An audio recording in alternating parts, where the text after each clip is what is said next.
Welcome back. Politics by Faith, the American Renaissance. An honor to talk to Spencer Klavan's dad. We love Spencer. But listen, when Spencer's on, we say Andrew Klavan's son. So I don't know what's more impressive or more important, but Andrew Klavan is here, author of the new book, The Kingdom of Cain, Finding God in the Literature of Darkness. Mr. Klavan, how are you, sir? I'm good. How you doing? Really good to talk to you. So we're talking about beauty today. Why does it matter? Why should beauty be a part of the conservative movement and the American Renaissance? I can't tell you how often I'm asked this question, especially because I write fiction, and people will say, conservatives specifically will say, why should I read a novel? It's not true.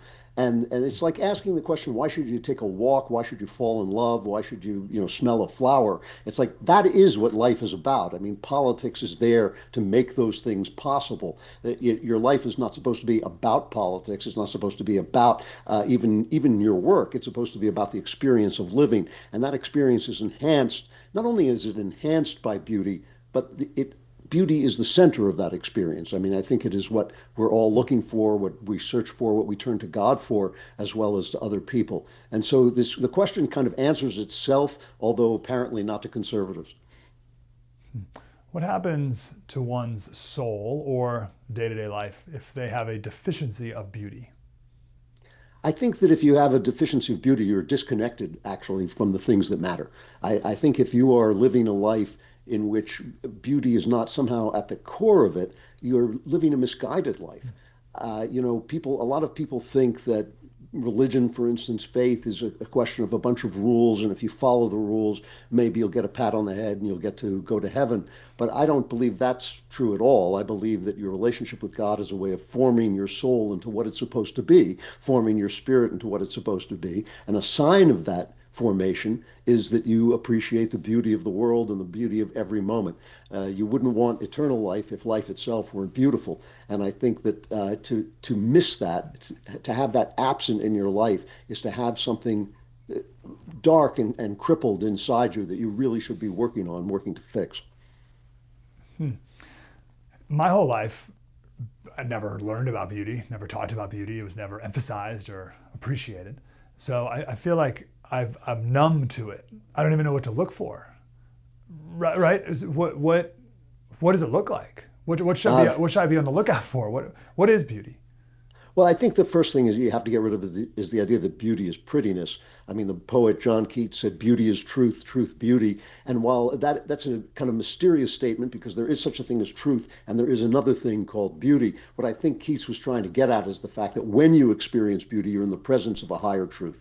Look, if you have faith at all, what you really believe is that this world that we're in, this flesh that we're in, this body that we're in, these experiences that we're having, make reference to something higher than themselves. If I give a beggar bread, that makes reference to a good. If I hurt a child for my own amusement, that references to an evil that goes beyond the actual actions.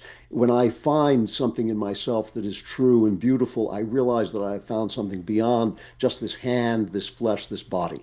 And so when you say, what does it look like? I think that is something that you have to train yourself to know. And I think one of the primary ways you can train yourself to know that is by studying the arts and experiencing the arts and taking time out in your life for the arts. Nature is another way. But I think that the arts even train you how to look at nature. When you see a movie that you love, when you read a book that you love, when you even stand in front of a painting and it moves you, I think that is a way of training your soul to understand beauty when you see it in real life. So I think we've been trained to not do that with the old question, or the new, I don't know how old or new it is. Who are you to say? So Andrew, who are you to say that that's beautiful? I don't think it is. And then the conversation ends. What do we do with that? Well, I think that then what you're dealing with is a level of stupidity you might not be able to get around. There's an old expression, beauty is in the eye of the beholder. And what that means is that something is not beautiful until you look at it. But it does not mean that one person's beauty is another person's ugliness. There is a difference between the Sistine Chapel ceiling and a garbage can. And if you can't tell that difference, then you should start to learn. You should start to ask yourself, why is it people file into the Sistine Chapel to look in awe at Michelangelo's work, and they don't file in to an alley to look at a garbage can? There is something there. And look, within that context, within the context of the beautiful, sure, you may like, a Shakespeare play, and I might like a Charles Dickens novel. There are things that are according to taste, but beauty is in fact does in fact make reference to a truth higher than the one we live in, and I think that that is not something that is relative or just a matter of opinion. Okay, so we rebuked this expression, beauty is in the eye of the beholder, earlier. So I've only heard that as like a relativist, dismissive statement, right? Like, oh, who are you to say whatever? But you're telling me like the origins of that statement, or are you reclaiming it to be, no, it means you actually have to look at it. You have to use it. You have to use your eyes to behold it. Then and that is how you can see beauty. Is that what it really means? No, you're right. I am reclaiming it, but I'm reclaiming it because Okay. we've lost the meaning of the word subjective. We think if something is subjective, that means that it's just a matter of opinion, or that it's not real, or that it's relative because you might see one thing or I might see another. What the term subjective means is that you experience it internally. So to say something is subjective is not at all to say that it is not real. The people who make ugly buildings, do they do it on purpose these days? Let's focus on maybe like buildings in America. Like, are they doing it on purpose? Are they doing it out of ignorance? Are they doing it just because it's cheap and I got to get the building up, man? Who cares? There's a new apartment complex they're building here down the street from me. I live in the same town as your son, and it's like I knew it was going to be an ugly apartment building. I just knew it, and they built it, and it's horrible. It's like, why'd you guys do that? Do you have any reason? How do you explain that? Well, I think people get caught up in ideology. I mean, I think that Solzhenitsyn said that ideology is the way that people convince themselves that good is evil and evil is good. And I think that the ideology really, for the last, I would say like 80 years, has been not just an atheistic ideology, but it has been an anti-God ideology, an actual anger at God, a fight that people are having with God. And that fight consists in one way, and this is a part of the conclusion of my book, The Kingdom of Cain. It consists in trying to destroy the beautiful, in trying to erase the beautiful. And the reason is that once you've truly experienced beauty, you cannot for a moment think that there is no God.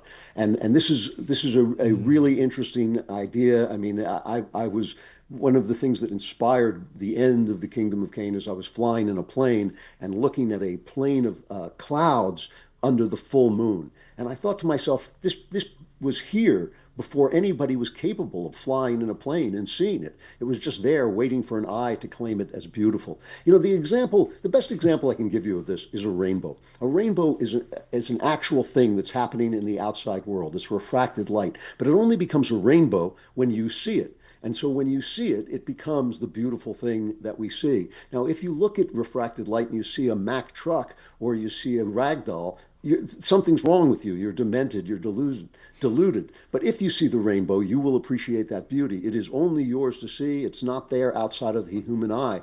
But once the human eye claims it, it becomes a subjective experience. All of life is a subjective experience. That's one of the latest discoveries of science. Matter itself is a subjective experience as we experience it. But that doesn't make it relative. That doesn't mean that it's not real. And so I think what happens is people have convinced themselves that our experience, once you lose touch with God, you begin to doubt your own experience. And people have convinced themselves that our experience can be anything we want it to be, that we can tape a banana to a wall and call it a work of art. It's simply not true. You tape a banana up to the wall, you have a banana taped to the wall. You have to know how to make a work of art. You have to learn how to do it, and you have to learn how to recognize it as well. That's right. I got one more question I want to ask you about the book. How would you recommend? I have 4 little kids. How would you recommend I teach them about beauty? And we can all do that, so we can raise a new generation of people who get it. I think you teach them about beauty by first bringing them into nature, because where is more beauty than in nature? The beauty is natural. We all recognize it when we see it. Nobody looks at a rose and thinks, "Oh my, I got to get rid of that." Nobody looks at a sunset and thinks, "What a waste of time this is." So nature, I think, is the first thing, and too many children are completely cut off from nature. But then I think that introducing them to stories that they love, I mean, that is the thing children immediately spark to, is the stories that they love. I remember telling my daughter when she was very little one of the Greek myths, and just this absolute silence when I finished the story, and then her little voice coming down to me from her bunk bed saying, "That's a great story." A little child recognizes the greats right away. And so I think introducing your child to stories, to pictures, and to nature is a wonderful way to teach them about the things that matter. Great. The book, The Kingdom of Cain, Finding God in the Literature of Darkness. Man, darkness. Who wants that, Andrew? I'm trying to avoid that in my life. What good can come from spending time in that world, in that realm? Yeah, well, one thing is I've gotten a little bit tired of the idea that if I have faith in Jesus Christ, which I do, it's the center of my life, that I've become fragile and somehow that I can be polluted by seeing stories that tell me about reality. The fact is, one of the things that artists do is to turn the darkness of the world into something beautiful. So if you see the play Macbeth, you're seeing all this murder, betrayal, lies, ambition, all the horrible things that have come out of the human heart. And yet the play itself is very beautiful. And to me, that hints at something that God is doing with our world, because a lot of people look at the world and say, there's so much evil in it. How can you believe in God? But I think the answer to that is there's so much beauty in it. Even in the midst of this evil, how can you not believe in God? So good. The Kingdom of Cain. Can't wait to read it. Finding God in the Literature of Darkness by the great Andrew Klavan. Mr. Klavan, great to talk to you, sir. Thank you very much for your ministry. Thanks for having me on. I appreciate it. Thank you for being here. It means a lot. If you've made it through, if you care about this topic, we're together. We're united. This is such an important part of the American Renaissance and of the conservative movement. Let's do the politics by faith portion of this, where we bring in the Bible. We thump the Bible. That's what we do on my podcast. Politics by Faith. You can listen to it anywhere you listen to podcasts. We take the news of the day, run it through the Bible, thump that Bible, and learn from the wisdom of God's word is all. Beautiful art is a reflection of God. Cultures that are close to God produce beautiful art and value beauty around them. If you're disconnected from the divine and from the eternal, then you won't make beautiful art. You won't care. And in fact, you'll embrace ugliness and promote ugliness, and you'll do ugly things. The Bible's full of the most depraved acts that you could ever imagine from people who strayed away from God. But it's all connected. Roger Scruton wrote a lot about art and beauty. Among many quotes I could have shared here, he said, beauty matters, period. It's not just a subjective thing, but a universal need of human beings. If we ignore this need, we find ourselves in a spiritual desert, similar to what Andrew was saying a moment ago. He argued that beauty was once seen as a manifestation of the sacred, and that the pursuit of beauty and art was a way of reaching for the divine. Now here's how I think about it. Here's why I think this matters, and here's the biblical truth in this. God is a God of order, and beauty has order to it. It has symmetry. It has proportion. When you see an ugly house, it's because it's all over the place. It doesn't make any sense. There's no order to it. It's chaos. There's a great blog, it's been around for a while, it's called McMansion Hell. And her argument is that the best home architecture, and we should demand more out of the homes we build. The best home architecture, and this could be, like this is about McMansions, so the size of the house doesn't really matter. But the reason why McMansions are so ugly is because they're totally out of scale. They don't make sense. They use materials that don't match, that don't have a sense of style. So let's do a quick side by side. So this is a picture of two mansions in Greenwich, Connecticut. Okay, they're huge. But again, the house could be half the size, it could be a quarter the size, it doesn't matter. The quaintness, size of the house doesn't make any difference at all. It's all about proportion, symmetry, beautiful materials. I mean, look at that. That is objectively beautiful. Move past the size of it. The size, you'll be like, I wish I lived there. Don't worry about the size. Just look at the beauty. Look at what it did to your soul, in your eyes. When you first saw it, you're like, yes, that's beautiful. Guys, you got the second one up here? Another, oh no, that's the ugly one. I thought we had another beautiful one. Don't worry about it. You got the idea. Look at that thing. Okay, that's the beautiful one. Now go to the ugly one. Why is this house ugly? This one's in Syosset. Why is it ugly? It's not symmetrical. The proportions don't make sense. The roof lines are all over the place. different materials that don't make any sense. The windows are all over the place, different size windows, different kinds of windows. It just hurts the eyes. It just hurts. Like, what is that? What is going on here? I don't get it. And your soul doesn't get it. Your brain doesn't get it because it's chaos. It's chaos versus order is what I'm getting here. God is a God of order. And even architecture of houses reflect God's beauty and design. And we should demand better out of home builders. We should all be like Thomas Jefferson, amateur architects, and demand that our houses look more beautiful. Also, beautiful things are made to last. I'm reading this great book. I'm just about to finish it up. It's by Eric Sloan. He has a bunch of books. This one is all 4 books together. It's just called America. But in particular, American Barns and Covered Bridges is one of these books. It's such a fun book. And he talks about farms and American farmers. He's a painter by trade. So here's some of these. Look, this is a perfect example. Look at these barns. They're stunning. They're stunningly beautiful. They're symmetrical. They match the materials. They match the landscape. They're so beautiful. These old barns. He's a great painter. And he wrote these books. So he said of our early American farmers, and all of our early Americans were farmers, he said the greatest satisfaction that our farmers felt was from not just in the job well done on the farm, which they got every day. They saw the fruit of their labor every day, and there's a satisfaction that comes from that. But the greatest satisfaction came from the farmer's awareness of his part in fashioning a nation to come. The fact that a farmer equipped his home with far heavier foundations than were necessary. That the farmer built his barn to last for centuries, laid a rail fence that would survive 10 generations, built stone walls that are now a part of the permanent part of our landscape. When I drive to church, it's about 30-minute drive. We drive, and this is a long way, we drive these rolling hills, and there's these stone walls that have been there for hundreds of years. None of this is done today. We don't even really think about doing it. There was an old explorer, his name was Isaac Weld of Dublin, and he came to America, kind of like a de Tocqueville type guy, came to America to check out what's going on here.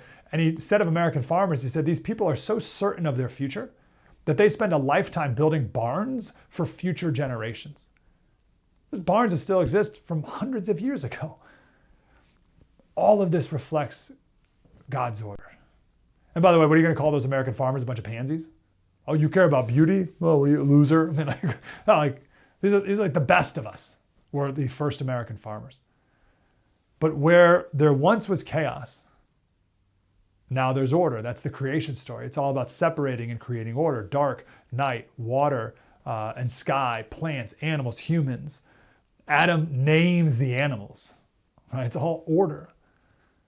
One of the most pivotal things in the beginning of my faith was learning about the finely tuned universe.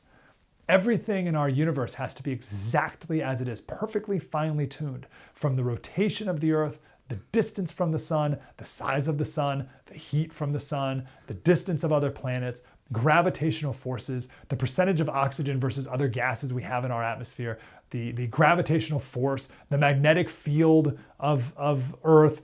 If the gravitational force was less, we'd float off into the space. If it was too hard, we wouldn't be able to move, like nothing would work. The atoms, the way the atoms work together, like everything has to be perfectly in order, perfectly finely tuned. And if any one thing was off, then none of this would be possible. To me, that speaks to a creator, and it speaks to order.